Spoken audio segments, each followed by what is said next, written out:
Today we're airing an episode produced by our friends at the Modern CTO podcast, who were kind enough to have me on recently as a guest.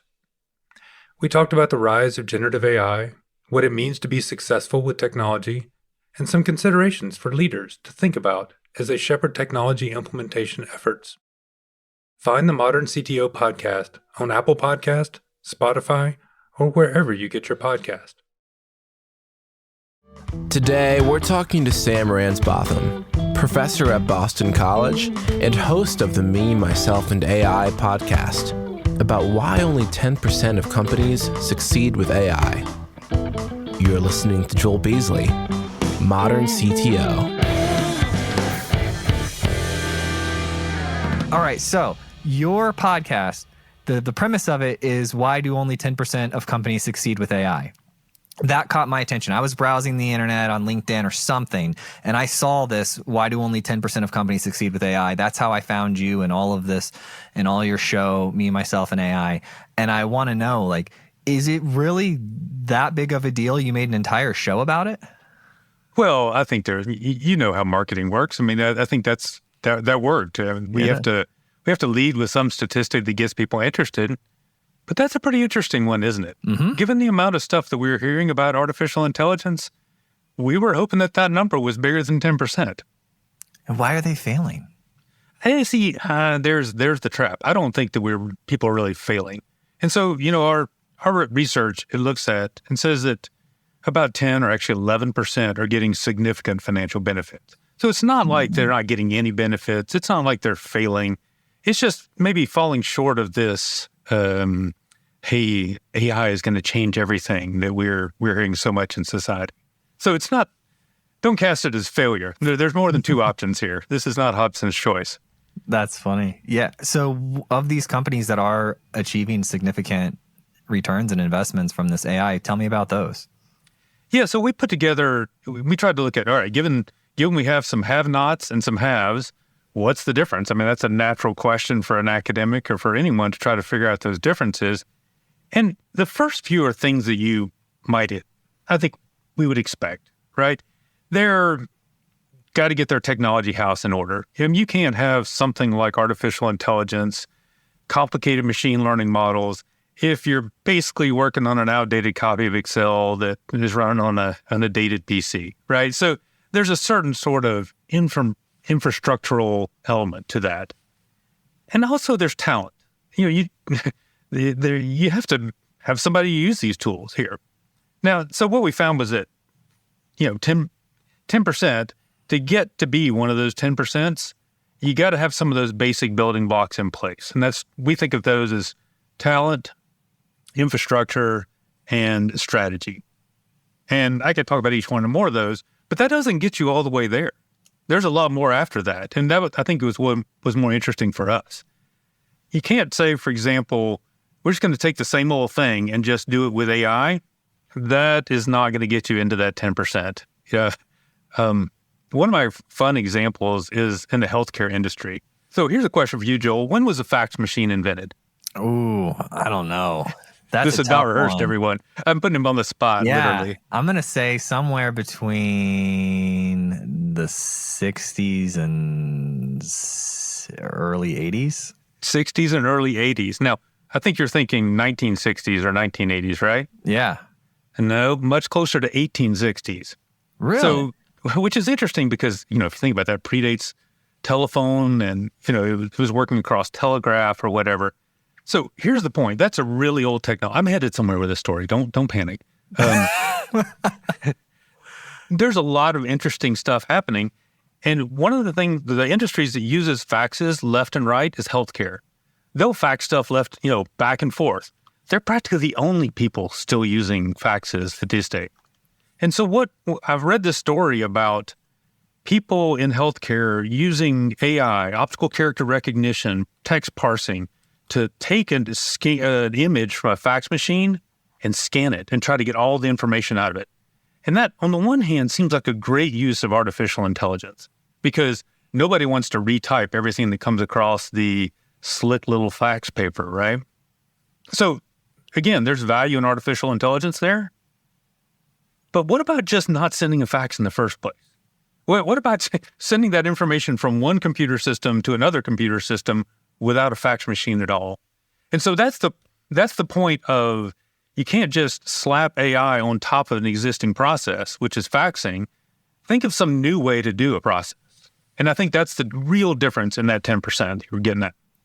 By the way, I have my brother and stepmom are both physicians, and I've seen in their offices, and it was fascinating when I showed up and my brother was showing me his office, and I saw this fax machine with just pages. He's like, they just fax us over their whole medical report, and I just go through it. And I said, man, at some point, someone's going to need to create some technology that makes this better.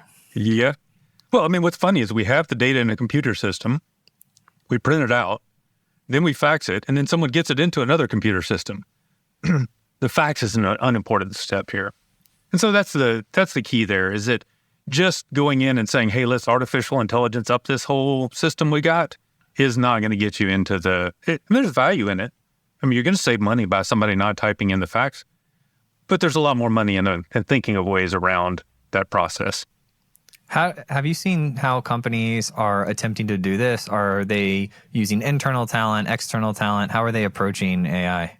Yeah, all the above. I mean, so I think, it'd be nice if I could say, oh no, man, always go internal, always go external. And nothing in business is that clean. No, nothing has that pat an answer. I mean, sometimes you need expertise that's just not within your company. On the other hand, what's happening, I think, is technology is becoming much more of a commodity.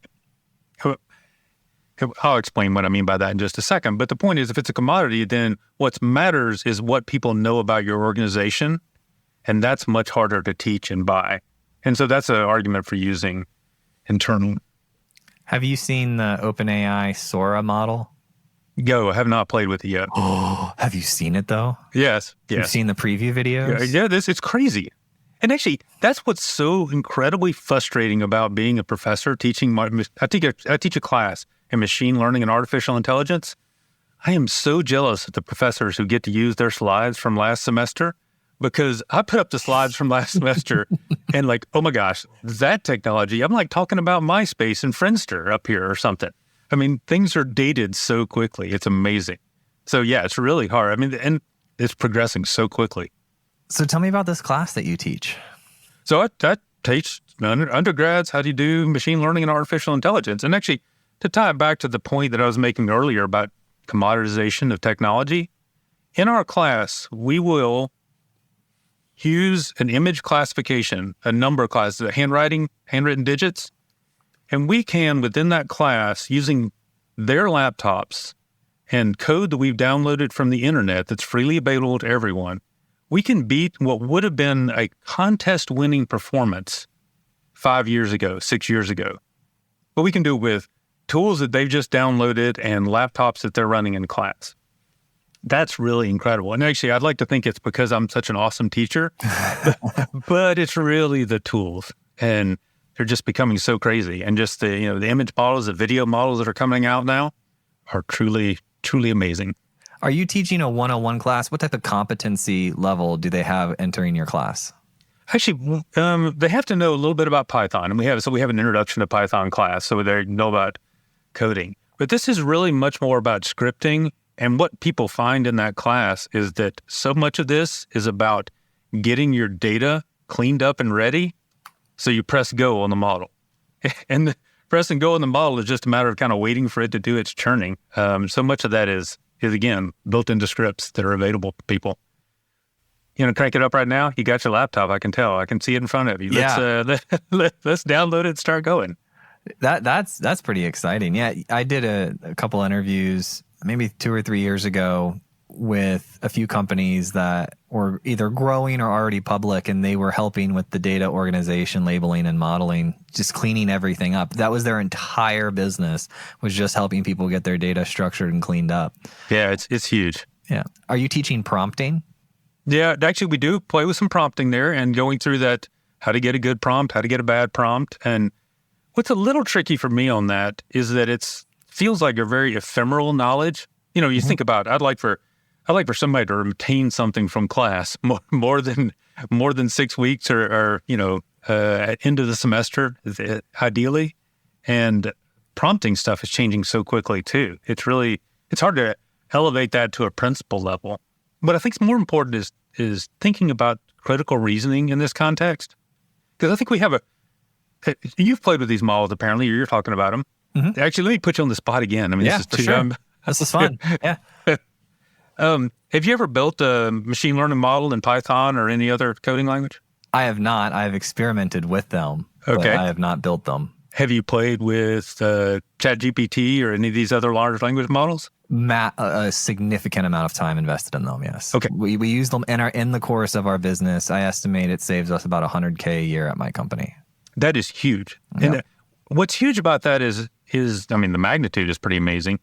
But what's huge about that too is that how accessible that is. Because I talk to people, and most people have not built their own ML models.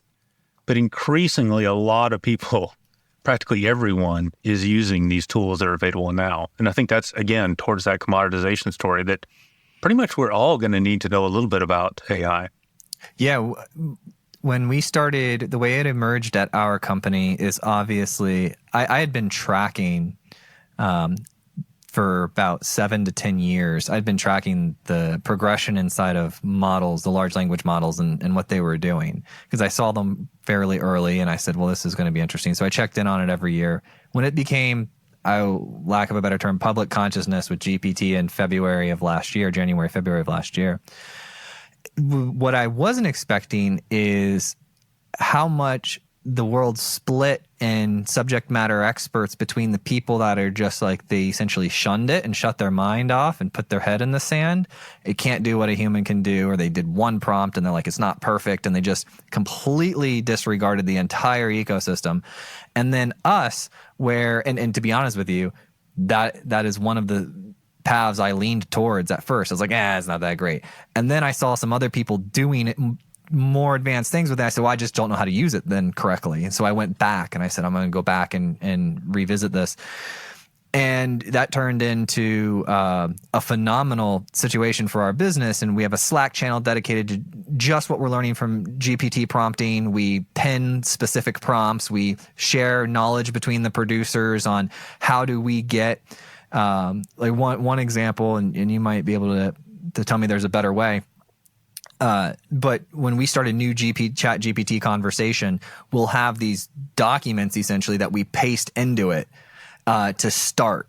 And then we can go from there. So we're like, all right, this is the baseline knowledge you need to put into the new conversation. And then you can ask it questions like this, and it's going to give you outputs like that. And so that's what we're doing currently to use it. But as I've started to see people come out with these custom iterations, essentially, I haven't explored those yet. Well, I think a lot of that's what the custom is doing, a lot of your documents doing, and just trying to do it at scale, right? Okay. You get a company and you say, okay, let's pre-train it for everybody. And so they have that information already within, or they have their specific knowledge. There's like 12 things cool in what you just said, though. Like there's a Pew Research study that came out last fall, so it's already horrifically dated. But it says that the number of people that have tried this tool is phenomenal, and it breaks down inversely with age. If you're sort of post 65, very few people of those have played with the tool. Pew couldn't ask anybody less than 18, and 75% or so of those people have used the tool. And I'm just based on my kids. If you went lower than 18, they're all over this tool, and that has really big implications about what changes in the future. And it's also how you use the tool as well. Like I'll give you another separate example. So I wrote a fiction book, and I was 90% done. We were basically in the final editing in January, February of the previous year.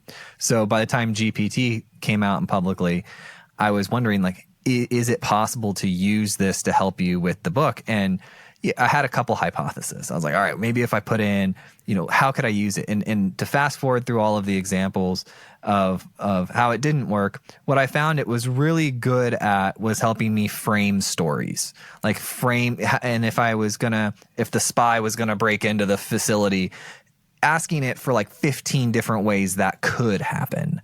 And then in sort of working with it as another person in the room, ended up being the most effective way for me to do it. But you can't just say, write me a full, I mean, it's not going to be what you want if you just say, write me a full book on this topic or whatever. Well, you're right on exactly the problem right now. Problem, that sounds too negative. I mean, what's cool, simultaneously cool and difficult about this is it is really just a tool. And it's yet another tool we've got to figure out how to learn. And there are good ways to use the tool, and there are bad ways to use the tool. I mean, the first caveman that picked up a rock, they either used that rock to build a house or they used the rock to bang Grok on the head with it. And the rock's the rock. And so I think that's really an important part of what we try to bring up in the podcast. The podcast is me, myself, and AI. 2 out of 3 of those words are about people. 1 is about technology. And I think we have yet another story where technology is important and it's critical, but how we use that tool is really important. At what point do you think we'll be able to say that the AI is conscious? Yeah, this gets to a scary thing. Actually, we've had some of these same sort of arguments here. I mean, it's a slippery slope, isn't it? I mean, we're so terrible about, am I bald? Well, yeah, but what point did that happen, There were some thinning years, and, well, calling these very finite yes and no things on a gradual slope is really tough. But, I mean, you saw the same stories that I did about how, oh, my gosh, it's conscious, it's sentient. It certainly seems that way, and certainly compared with a lot of people that you end up talking to, it seems a little more savvy than them, right? So... Yeah, and I went down the rabbit hole on this and talked to anesthesiologists and people who are really close to consciousness. And we don't even have good answers for what consciousness is. Is it a person? As a people. Exactly. And so I was like, wow, this is still an open... There's not consensus here. There's understandings of what consciousness is expected to be able to do to participate in society. But... well, that's one of my favorite things about artificial intelligence is you ask somebody for a definition, and it typically has this shape. Artificial intelligence is blah, blah, blah, blah, blah, intelligence. And so, I don't know if you remember back in math days, that's a foul. You can't put the thing on the left side of the equal sign on the right side of the equal sign. So what we're really phenomenally good at is defining artificial. What we're really terrible about is defining that intelligence part because it's changing all the time. Well, here's my base argument for this. ChatGPT is smarter than people that I know. I'm going to pretend you're not looking at me right now. No, but yeah, that I was talking, I talked to all different types of people, from the people who are really low level designing the large language models, and to them, they have their picture in their head. Like, it's not consciousness. It's just not. I know, but the result of what you're doing, my interaction with that is equal to or greater than interaction with other humans. And so if that's the bar, then it's there. Well, hey, let's call that bar stupid just for right now. I mean, I think there's the Turing test. I mean, what you're talking about here is that can this machine act in such a way that it fools you into thinking it's a person versus a machine? This is the Alan Turing test from long ago that we're all super familiar with. Well, we have been chasing that Turing test left and right for all these years. And like a dog who's chased a car, we've caught the car and we don't know what to do. Like, what do we do now? We can fool people into thinking that something is human. Okay, now what? I mean, was that really the goal? We've got something like 9 billion people on the planet. Mm-hmm. I don't think we need to necessarily replace those. I mean, we need to be thinking about things that this technology can do that we can't do. Otherwise, we're just in this replacement replicating mode versus thinking about what we and the machines can do together better. No, you're exactly right. And that Turing test, so I've been doing the show almost 10 years now. And when I was having the conversations in the earlier years, it was like the Turing test. That's what we're going for, Turing. And then there was just this day when I remember doing some interview and the person was just like, they were just super dismissive. They're just like, yeah, but that doesn't really count. We haven't been working towards that as humanity for decades, but that doesn't really count. Yeah. Now it's the fact that it can't do A, B, or C. And I said, whoa, how quickly we just went right past that Turing test as the point. Well, we're terrible about that. One of the back to the definitions of AI, it almost always has the word like phrase, normally, that humans normally do, or like something about normally or usually. So it just proves that this is a slippery slope. If you went back into the 1700s and you gave someone a quill, and that quill would turn red ink when you misspelled a word, that would be witchcraft, right? You'd get burned. We take you up to Salem and dunk you and leave you underwater for a while.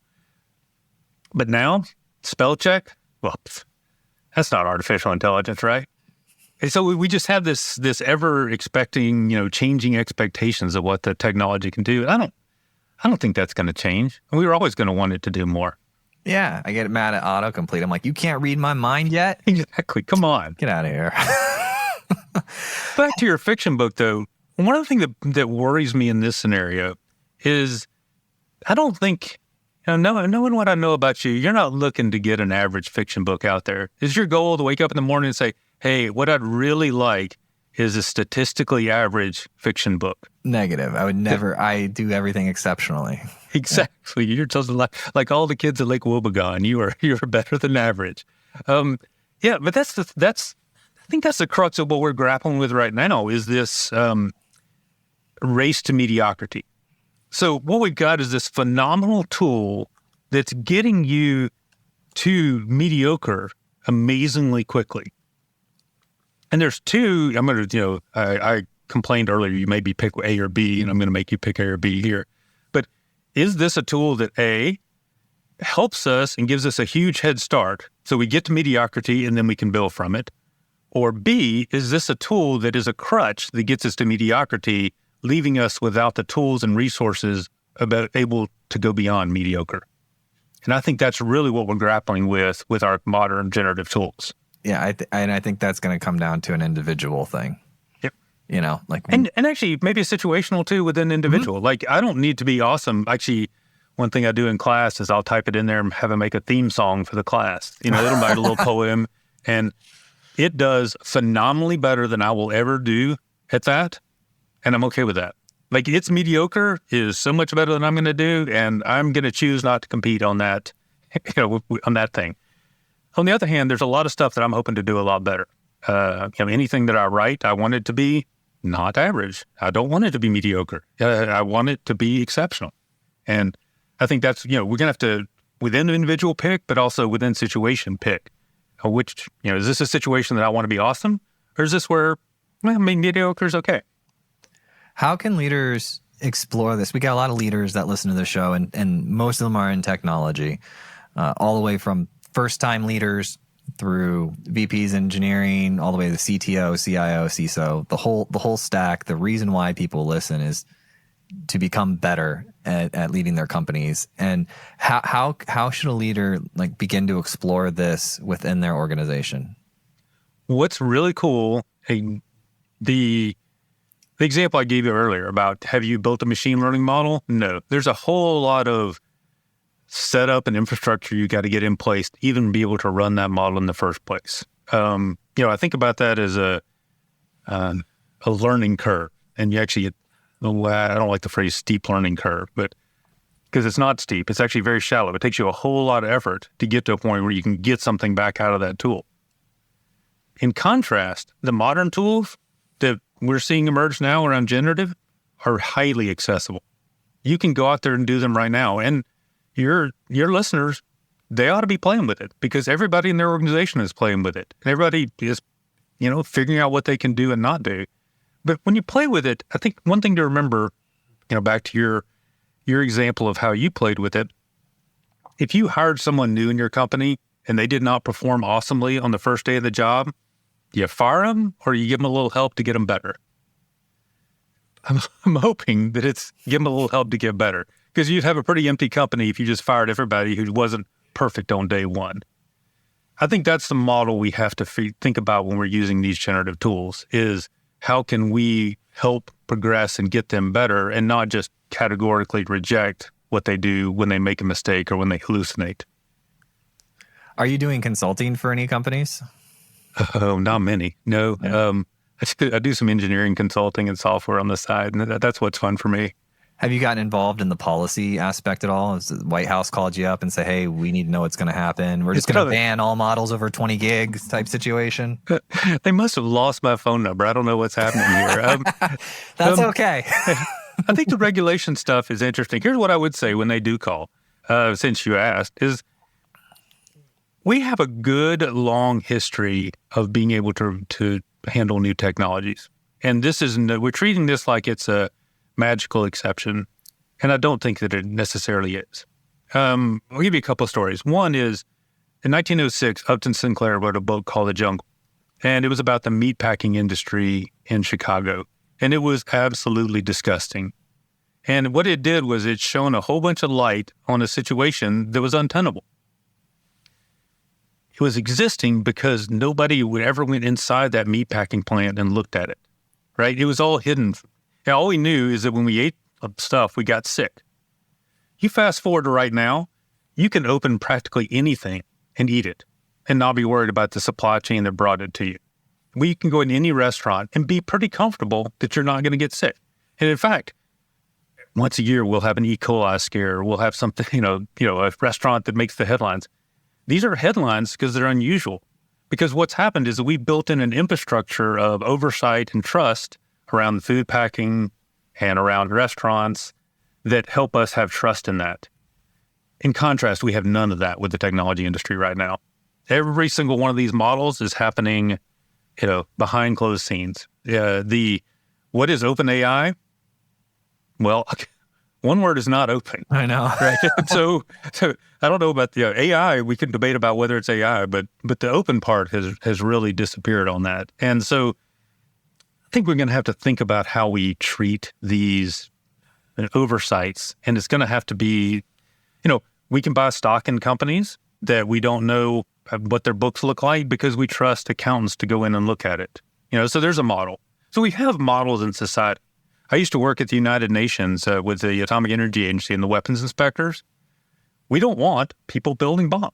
Okay, so we have an infrastructure around inspection and testing and a little bit of carrot and stick to where you get power reactor information to help you use these power reactors better to avoid them blowing up. So we built this infrastructure around that and, knock on wood, and I'm not sure when this broadcast, but we've not had any huge, nuclear incidents, since that organization developed. So it's not like we're the first time ever thinking about a technology that is powerful and could do some harm, and we got to figure out how to regulate them. There is a unique aspect to it from those. So you got those two examples, the jungle and the atomic. And those are both, hurting or killing people, right? Those are some of the examples. But what about job loss? Like one of the things that I've thought, and first of all, I look back at the stories of the horses and the cars, the common ones, and the stories of the mail system. Everyone thinking that the internet is going to put the mail system out of business, but it's just exploded it because of deliveries. And so I'm like, all right, I get those. However, when I see like job consolidation, essentially, one of the things that's different now than those others is the speed at which it can deploy. So, for example, there's a lag time from the horses transitioning to the cars, and that's, let's say, a year or two, right? And there's a lag time of these technologies. We've compressed the lag time quite a bit. Do you think that we have the infrastructure in place to handle that? Like if we just wake up tomorrow and 30% of one industry's jobs is just gone because of this technology, like how would we respond to that? Yeah, certainly if you wake up tomorrow, and I think your point's valid about the increase in speed. I think it's one thing we're grappling with. And there was a call 6 months ago to pause. I think that was what, there's too much in that prisoner's dilemma that lets people defect. In a shocking turn of events, the people who are ahead are the people who want to pause, and the people who are behind are not interested in pausing. And in other ways, my analogy breaks down is that most of my analogies had physical goods involved, and this is purely information goods, so it moves across borders relatively quickly. Those are not perfect analogies, but I think there's three things that are going to happen in terms of job loss. And the one that gets the most attention is jobs are gone.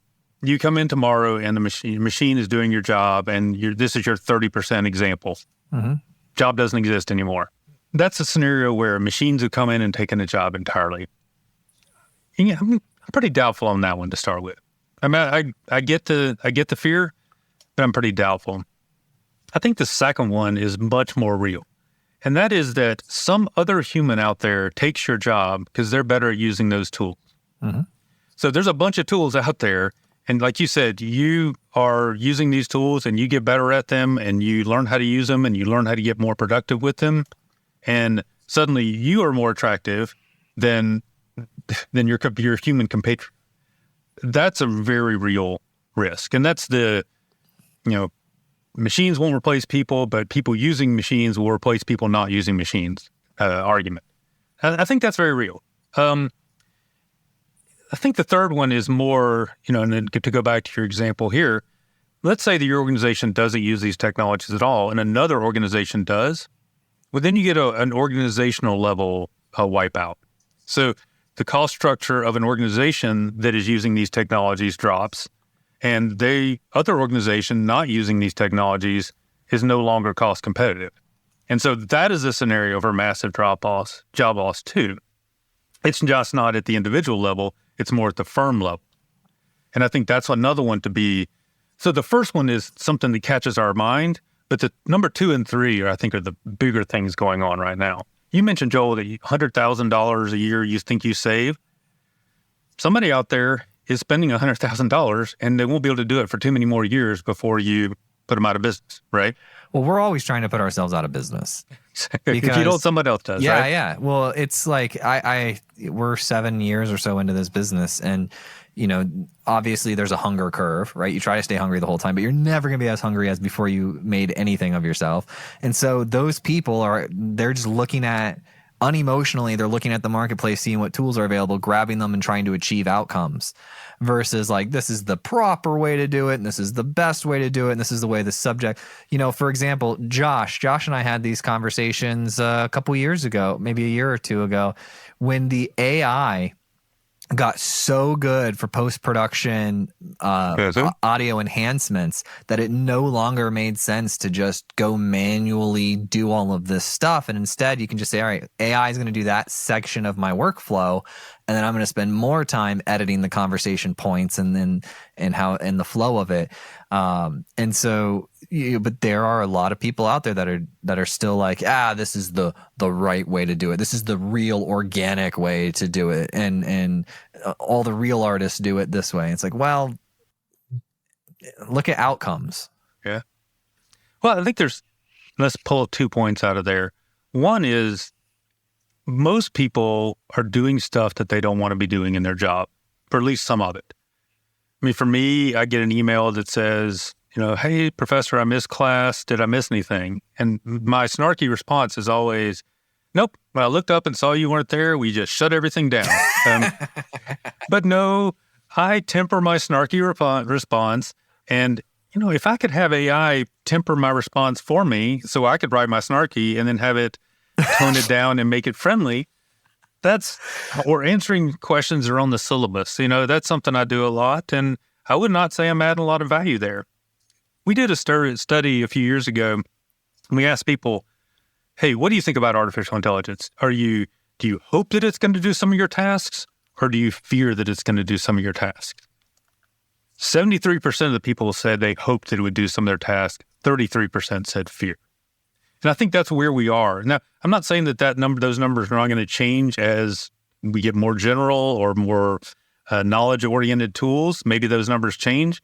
But right now, we've got a lot of people doing stuff that they don't want to be doing. And that's probably not adding value. Now, I'm not going to put people on the spot here, but I don't know about the post-production example. Is that fun work or not fun work? It may just be tedious work. Yeah, Josh, cleaning up real bad audio.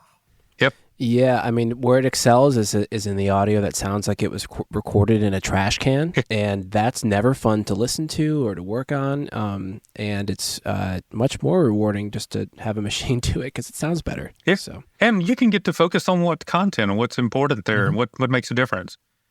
And the second thing to pull out of that you were saying, Joel, is that but you switched from the word job to skill or task. I can't remember exactly what you said, but I think that's the way to think about it. Our jobs right now are this composite of hundreds of things that we do on a daily basis. Some of those are more amenable for computer, some are less. And we got to figure out where those are. And again, that comes down to management, because figuring that out is management. Figuring out where the ROI is for this task versus that task is the crux of managing scarce resources. You can't automate everything. I want to make sure we touch on Optimus. Have you seen Elon Musk bipedal robot Optimus? No. The actual robot? Yeah. Yeah. Okay, yeah, sorry. The thing walking around, folding laundry, things like that. Have you seen it? Yes. Actually, what do you think? I can tell you're excited about it. We're suckers for convenience, humans. And so the moment that you, like, I would typically say, no, I'm not letting that bipedal robot in my house. But then the moment you say, okay, for $200 a month, your house is going to be cleaned all the time, be cleaned while you sleep or when you're at work or whatever it is. Your meals are going to get made. Your wife's going to be happier. Laundry's going to, like, everything's going to get done. You're living the life of Jay-Z right there, aren't you? Right. And I'd be like, yeah, my disdain for the dystopian future, but my love for cheap convenience they're at odds. What I think is interesting about that is it also speaks to our fascination with the biped. Like when people think about artificial intelligence, they immediately gravitate towards these videos they've seen of the Boston Dynamics dogs or these, and they all look like humans. I don't know who decided that was a good shape. Like why is that why is that what we look for in a machine? I think there's lots of shapes of people, lots of shapes of things that would be more useful than people-shaped. Now, I admit you might need some people-shaped things to do jobs that were designed for people originally, but there's no reason to say that people-shape is the right shape. And it gets us down into this humanoid robot thinking, which I think is kind of limitless in scope. Is it, you think it's the anthropomorphism? Yeah. Like we do it with dogs. We've been doing it with things forever, and we're just doing it with the technology now. Right. But there's nothing that says that that's the right shape. And I think that's where, back to the whole, why have the machine read the facts? Well, why have a shape that is the shape of a human? Just because there's some convenience of form factor in switching immediately from the ironing board at the height of me versus the ironing board that would be most optimal for a machine. But it won't be long before we switch to that. I wonder if those mirror neurons are partly to blame. We like things when they're like us, right? Exactly. Yeah. Uh-huh. Yeah. Oh, wow. What other, so I think one of the interesting things about this interview is in almost every section of questioning that I had for you, you brought up a completely new thought that I hadn't thought about. That's a lot of pressure now. I like you. I like you quite a bit. I was really surprised with when you talked about the threat being the organizations that use the technologies out competing in a free market, the organizations who aren't. That's going to happen. They're going to collapse because That's not even far-fetched to think about. No. And again, we get so focused on that first example that we lose track of the 2 and 3 that are going to spank us in the backside. What are you learning about? I just want to talk with you just about like professor stuff for a minute. Mm-hmm. What are you learning about this next generation? How long have you been a professor? More than a decade? Gosh, yeah. Mm-hmm. Okay. 15 years. What's the trend that you've seen in changing with the students coming in? Okay, that's something. No, man, you're just like, let me lay down on the couch and talk. No, I think it's pretty fascinating. Kids are getting exposed to these technologies much, much earlier. And so you think about what that does to us in education is that it means that people are coming in with a set of skills that they didn't come in. We, in theory, used to provide those skills, and now they're coming in with those skills. So then the question is, what do we provide? Now, can we build on those? And so I think there's a shift. And I think we can address the shift.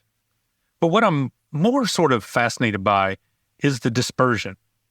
It's the variance in that. So what I mean by that is that we have some people who've gotten super curious about technology and come in and are just amazing and on top of things already, and I'm not sure what I can teach them, right?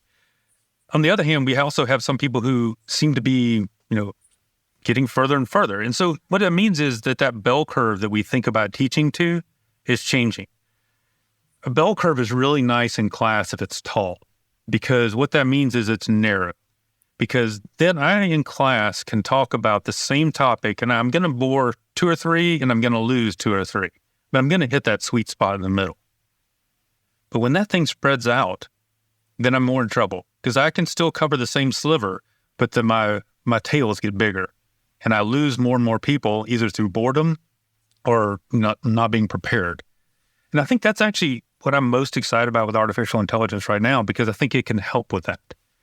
We've spent so much time thinking about what we can teach the machines. That's back to your, the Turing thing we were talking about earlier. Can we teach this to be like a human? Can we teach it? And that's with us in this, I am the knower of all. I am the presence which knows and bestows knowledge upon everyone. And that is just a bad mindset to be in, because it positions me as the giver of knowledge and students as the empty vessels to receive them. And there's a whole, line of research on this. But what I'm excited about artificial intelligence is being able to meet people where they are. Like, ideally, we would have one-on-one teaching, but it just doesn't scale. To what degree can we actually use artificial intelligence to help us learn? And I'm not saying teach the machines. I'm saying have the machines help us learn. If you think about something like, well, you go back to your example of, the ironing and Jay-Z. If Jay-Z wants to get, fit and have a personal trainer, he's got a personal trainer on staff constantly, ready the moment that he's ready to exercise. Whereas me, when I peel myself off the couch, chances are there's not a personal trainer hanging out and waiting. But introduce technology into this. And, we've seen Peloton, and I'm sure others, I don't want to particularly shout them out, but Peloton has a device that sits in your room, and it can say, you call that a plank, buddy? That's not looking so, or I thought we said 12 push-ups. That looked a lot like 6 to me. Or, so these things that we can have the machine, it probably is not as good right now as a personal trainer, as an individual human personal trainer. But it's there, available, and it's customized to what you're doing at that moment. I think that's very exciting. I don't know if you use something like Duolingo. The goal of Duolingo is not to translate language. The goal of Duolingo is for you to learn language. It's for most people to learn English. You can have customized language instruction at scale. It knows exactly what you know. It knows exactly what you don't know. It knows what you're good at, knows what you're weak at. We can have human improvement that could be phenomenal, and I'm very excited about that. And, you think about how you may have learned language growing up. You may have had a teacher who, through years of experience, learned good ways to teach, but how did those good ways get propagated? With Duolingo, if they figure out something that helps people learn faster, they can scale it across the world tomorrow. And that's pretty exciting. One of the examples I like is the Fosbury flop. So Dick Fosbury invented the high jump method, where you, instead of going and running and jumping forwards over the bar, you jump backwards over the bar. In about 2 years, the whole world, high jumping world, switched from forward over the bar people to backwards over the bar people. All right, this is related. I'm not going on a tangent here. You think about, there's companies putting sensors in ski boots, and they're monitoring in real time how you're skiing.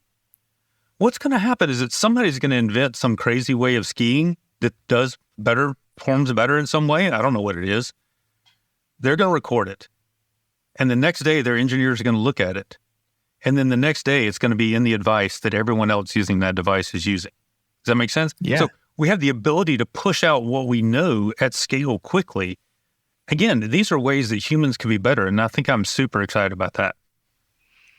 Yeah, my kids use Simply Piano. Have you come across this application? Mm-hmm.